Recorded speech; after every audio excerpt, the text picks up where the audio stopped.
You may be in full-time employment and don't have any free time to manage your investment properties, or maybe you're like me and you don't feel like you have the knowledge or experience to manage your investment properties and the tenants. Or maybe you would simply prefer to spend your time in doing other things. In which case, you'll require the help of a letting agent, and in this video I'll talk through the different levels of service that letting agents provide and how I go about finding the best one.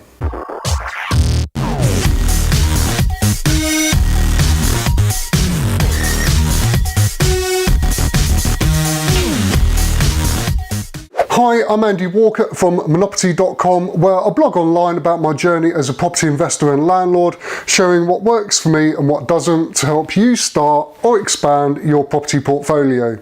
In recent years, there's been a number of online letting agents appear with some very attractive fees. However, I don't have experience with these. My experience is based on the traditional type high street letting agency, which is what I'm going to be talking about today.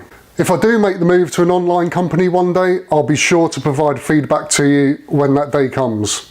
Okay, first of all, let me tell you about the types of services letting agents provide.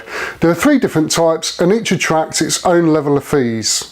For a tenant find service, the letting agent will advertise your property online using the popular portals like Rightmove, Zoopla and On the Market. They will answer any queries that they receive and conduct any viewings on prospective tenants. They'll also carry out tenant referencing and credit checks. Fees will vary, but to give you an idea, I was recently quoted £195 plus VAT to have a property let on a tenant find basis only. Next is the let only, and this package includes all the services provided in the tenant find, plus the issuing of the tenancy agreement, taking the deposit from the tenants, and then registering that deposit with a deposit protection scheme, setting up any direct debits, and submitting meter readings to the utility companies. They may also offer to provide extra services that will incur additional charges, like creating an inventory, providing an energy performance certificate, and a guest safety certificate. It can be cheaper for you to arrange these certificates, as letting agents typically charge a percentage for spending time in making the arrangements, so it depends on how much time you have to get those certificates in place. You can expect to pay anywhere between the equivalent of 2 to 4 weeks' rent for this service. So it could be that your first month's rent is spent in getting tenants into the property. And the last one is the full management service, which is the most expensive, but it's the one I use because it helps to keep my time free. This includes all the services of the let-only package, plus regular inspections, day-to-day management of the property and rent collection. Now with this service, it means if the tenants have any questions or any issues, they will contact the letting agent instead of me. The letting agent fees will be a percentage of the rental income over the letting term and will be deducted from the rent that's received. The fees typically range from 6 to 15% depending on the type of property.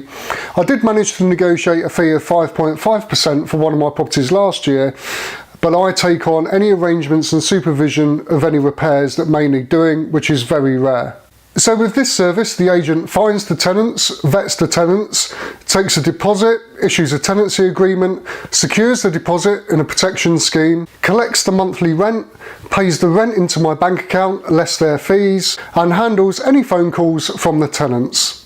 Now when it comes to finding a letting agent, the easiest method is probably word of mouth. If you're lucky enough to know someone in the area who's using a letting agent that they would recommend because they're happy with their services, then that's great. But I would also recommend doing your own research. I approach at least 3, and the first thing I do is look online for other properties that they are marketing. I look for good photos and good descriptions. The properties with the best marketing will attract the quickest viewings. Getting a prospective tenant to inquire and then getting them through the door of the property is what you want to achieve, because hopefully the property will sell itself. And obviously, the least amount of time the property is on the rental market, the better.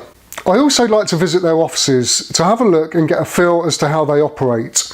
Property is very much a people business, and if I have 2 or 3 agents that appear to be good at marketing and are good at conducting themselves, then I'll typically choose the agent who I resonate with most. To help you and your letting agent, make sure your property is in a good state of repair and that it's good to go, because it will save you and your letting agent time, and most issues are easier to be fixed when the property is vacant anyway. Having a letting agent can also help to make sure that you're compliant as a landlord. And the introduction of the right to rent scheme here in the UK in February 2016 is a good example of that. They should also check that all the relevant safety certificates are in place, and my letting agent always contacts me and reminds me when those certificates are due for renewal. That said, I also keep a log for myself so I know when they're due, because ultimately landlords are responsible for the safety of their tenants, and if things go wrong, it'll be the landlord that's summoned to court, not the letting agent. Before I finish, there are two other points worth mentioning for UK landlords. Since October 2014, all letting agents must belong to a redress scheme, which provides a free service for solving any disputes between letting agent and their customers, whether that's landlords or tenants. I will list the 3 government-approved redress schemes in the description box below, but remember to ask your letting agent which scheme they belong to. And for transparency, since the 27th of May 2015, letting agents must display all their fees and charges for both landlords and tenants on their website and in a prominent place within their offices. And you should always check the associated fees before entering into any negotiations with a letting agent. This is my last video in the Getting Started series. I hope you found this video and the series useful. If you have watched all 8 of them, you now have a basic understanding and knowledge of how to start investing in property and become a landlord.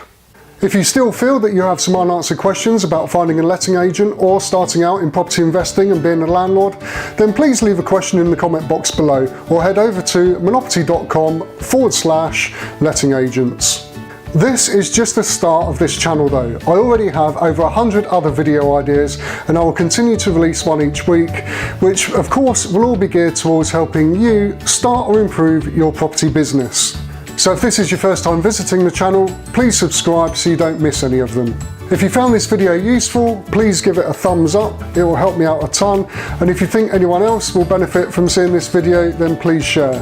Thank you for watching this video to the end, keep up the good work, and I will see you in the next one.